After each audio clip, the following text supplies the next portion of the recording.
থাকিবলৈ এডোখৰ ভূমি আৰু খাবলৈ এমুঠি ভাত আৰু লজ্জা নিবাৰণৰ কাৰণে এটুকুৰা কাপোৰ এইখিনি আমাৰ মানুহৰ সকলো মানুহৰ মৌলিক অধিকাৰ সেই মৌলিক অধিকাৰ যেতিয়া খৰ্ব কৰা হয় সেই মৌলিক অধিকাৰ যেতিয়া কাঢ়ি লোৱা হয় তেতিয়া আৰু সেই মানুহজনৰ থাকিবলৈ খাবলৈ পিন্ধিবলৈ একোই নাথাকে তেনে এক জঘন্য ঘটনা তেনে এক অমানৱীয় ঘটনা তেনে এক মানৱতাক ভুলুণ্ঠিত কৰা ঘটনা সংঘটিত হৈ আছে পৃথিৱীৰ সৰ্ববৃহৎ উচ্ছেদ আমাৰ ধুবুৰী জিলাৰ নামনি অসমৰ ধুবুৰী জিলাৰ বিলাসীপাৰা সমজিলাৰ চৰুৱাবাখৰা চিৰাকুটা সন্তেশপুৰ গাঁৱৰ চিৰাকুটা দ্বিতীয় খণ্ড গাঁৱৰ সহস্ৰাধিক লোকৰ আপোনালোকে নিশ্চয় স্ক্ৰীনত দেখিবলৈ পাইছে মানুহে ট্ৰেক্টৰ গাড়ীৰে সৰু গাড়ীৰে ডাঙৰ গাড়ীৰে সকলো প্ৰকাৰ তেওঁলোকৰ নিজৰ থকা আপোন ঘৰটো ভাঙি পেলাই এনেকৈ লৈ যাব লগা হৈছে যুগ যুগৰ পৰা প্ৰায় 40, 50, 60, 70 বছৰ 100 বছৰৰ পৰা এই ঠাইখিনিত তেওঁলোকে বসতি কৰি আছিল এই মানুহখিনি সম্পূৰ্ণ ভাৰতীয় নাগৰিক এই মানুহখিনি সম্পূৰ্ণ এই জাগাৰে নাগৰিক তেওঁলোক নদীভংগ মানুহ বিভিন্ন জাগাৰ নদীভংগ মানুহখিনি একে এইখন ঠাইত তেওঁলোকে থাকিবলৈ লৈছিল 70, 80 বছৰ 100 বছৰৰ পৰা তেওঁলোক এইখন ঠাইতে থাকি আহিছে আজি চৰকাৰে হঠাৎ বৃহৎ পুঁজিপতিক আদানী গোষ্ঠীক আম্বানী গোষ্ঠীক সকলোকে মাটি দিয়াৰ কাৰণে এপিডিচিএলৰ নামত তেওঁলোকে এই উক্ত ভূমি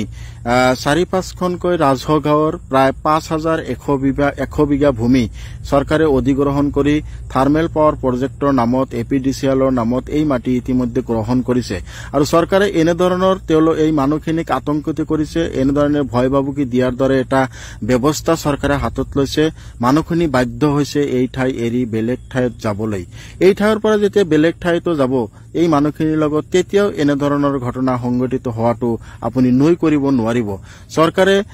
মানুহখিনিক সংস্থাপন দিব লাগিছিল দিয়া নাই চৰকাৰে মানুহখিনিক ক্ষতিপূৰণ দিব লাগিছিল দিয়া নাই মানুহখিনি অৰিজিনাল ভাৰতীয় তেওঁলোকৰ সকলো কাগজপত্ৰ আছে আপোনালোকে নিশ্চয় স্ক্ৰীনত দেখিছে মানুহখিনি এনেকে তেওঁলোকৰ আপোন ঘৰখন মৰমৰ ঘৰখন সৰু সৰু কণ কণ ল'ৰা ছোৱালীক লৈ পেলাই তেওঁলোকে এনেকে গুচি যাবলৈ বাধ্য হৈছে এই অঞ্চলত চৰকাৰী সকলো ধৰণৰ সম্পত্তি পানী যোগান আঁচনিকে আদি কৰি বিদ্যালয় বিভিন্ন ধৰণৰ সা সুবিধা চৰকাৰে এই অঞ্চলত দিছিল কিন্তু হঠাতে থাৰ্মেল পাৱাৰ প্ৰজেক্টৰ নামত এপিডিচিএলৰ নামত মানুহখিনিক উচ্ছেদৰ যি পৰিকল্পনা চৰকাৰে কৰিছে সেইমতে এই মানুহখিনি ইয়াৰ পৰা যাবলৈ বাধ্য হৈছে ইয়াৰ পৰা যেতিয়া বেলেগ ঠাইতো যাব তেতিয়া চৰকাৰে আকৌ ক'ব যে এই মানুহখিনি বাংলাদেশী আছিল তেওঁলোকে নিজে নিজে গুচি গৈছে এই তকমা কিন্তু এই মানুহখিনিৰ গাত চৰকাৰে দিব আপোনালোকে চাইছে প্ৰায় 5100 বিঘা ভূমিত প্ৰায় 2000ৰো বেছি পৰিয়াল 20,000তকৈ বেছি জনসংখ্যা থকা এই ঠাইখন এতিয়া সেনাৰ দখলত সেনাই এনেকৈ টহল দি আছে সেনা বাহিনীয়ে এনেকৈ মোতায়ন কৰি ফ্লেগ মাৰ্ক কৰা হৈছে সেনা বাহিনী সঘনাই সেই অঞ্চলত এনেকৈ ঘূৰি ফুৰা দেখিবলৈ পাই মানুহখিনি আতংকিত হৈ গুচি যাবলৈ বাধ্য হৈছে চৰকাৰৰ যি বিষয়া চৰকাৰৰ যি প্ৰশাসনৰ যি বিষয়াসকল সঘনাই সেই অঞ্চলত যায় সেই অঞ্চলত পৰিভ্ৰমণ কৰে আৰু মানুহখিনিক ইয়াৰ পৰা যাবলৈ তেওঁলোকে বিভিন্ন ধৰণৰ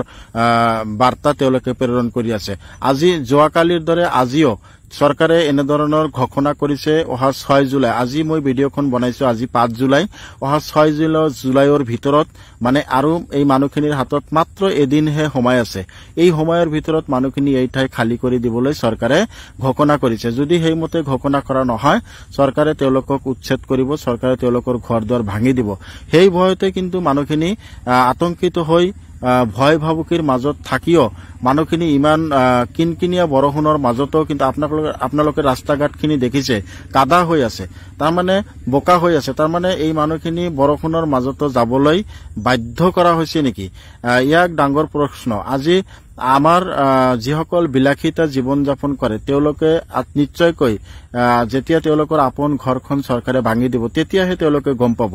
এইসকল দুখীয়া মানুহ এইসকল দৰিদ্ৰ মানুহ এইসকল নিচলা মানুহ এইসকল নদীভংগ মানুহৰ এই মিয়া জনগোষ্ঠীৰ এই মানুহখিনি এই দুৰ্দশাৰ কাৰণে দায়ী কোন